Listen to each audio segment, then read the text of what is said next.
ලෝකේ ජනප්‍රියම රටවල් ගැන කතා කරොත් ඉතින් දකුණු කොරියාව කියලා කියන්නේ අපිට අමතක කරන්න බැරිම රටක්. මොකද යාළුවගේ සංස්කෘතිය K-pop ගත්තොත් K-food, K-drama මේවා ලෝකයේ මිනිස්සු අතර ජනප්‍රියත්වයටම පත්වෙච්ච කොරියානු සංස්කෘතිය මූලික සාධක.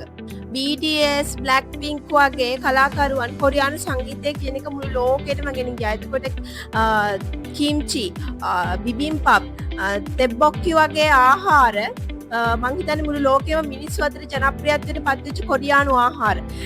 ලංකාවේ මිනිස්සු පිස්සුවක් විදිහට බලපු Boys Over Flowers, Crash Landing on You වගේ ඩ්‍රාමාස් මුළු ලෝකෙම මිනිස්සු අතර කොරියාව කියන රට ඉස්සරහට ගේන්න මතකයේ රැඳෙන්න හේතුවක් වුණා.